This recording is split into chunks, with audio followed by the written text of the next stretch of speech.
Манас улуттук театры менен бирдикте биздин Чыңгыз Айтматов атына Тил Адабият институту Шекербек Адыловдун Тирүүлүк деген китебин басмадан чыгардык. Ал китепке мен баш сөз жаздым.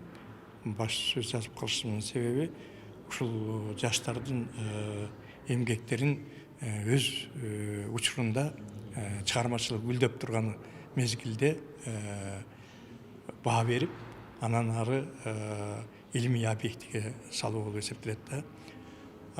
Биздин окумуштуулар кеңеши талкуулап атканда жогору баа берди. Анткени Шекербектин ошол ырсаптары, төкмөчүлүгүндө башка акындардан айырмаланган бир өзгөчөлүк бар экен да. Алсак сөздүн көркү бул көркөмсүз каражаттарда болуп эсептелет. Ошол салыштыруулар, метафоралар, эпитеттер, литота деп коебуз, мына гипербола деп коебуз. Ошолордун баардыгын колдоно билет экен да.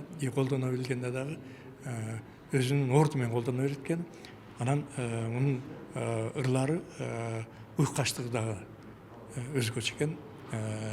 Жазым акындарда экен.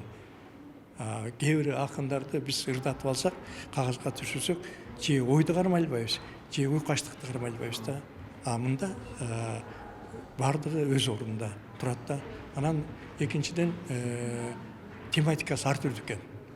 Бул жашоодогу, тирүүлүктөгү адам баласы кездеше турган турмуштук күндөлүк учурлардын баардыгын кандайдыр бир өзүнүн жан дүйнөсүнөн өткөрүп салган экен да. Мындай эле мен ыр жазып эле анан ушул темада ыр жазам деген эмес. Ошол кандайдыр бир ички себептен келип чыккандыгы көрүнүп турат да.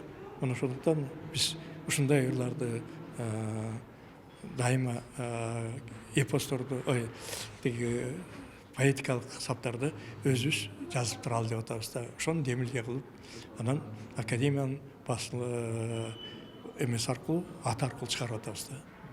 Бул долбоор Манас театрынын биргеликте Манас, биз ошо Манас улуттук театрынын директору Азиз Мырза менен келишим түзгөнбүз. Ошо келишимдин негизинде Манасты дагы, дастанды дагы төкмө акындардын ырларын, айтыштарын чыгарып туралы дедик. Биз көркөмдүк жагын карайбыз. Манас улуттук театры кандайдыр бизге демөөрчү таап берип турат да. Каржы таап окурмандарга ушинтип жеткирели деген ойбуз бар. Кайсы акындарды карап алат? Келечекте ошо Амантай Кутманалиевдики, Жолболду Албаевдики, Замирбек Үсөнбаевдин эскерүүлөрү даярдап атабыз.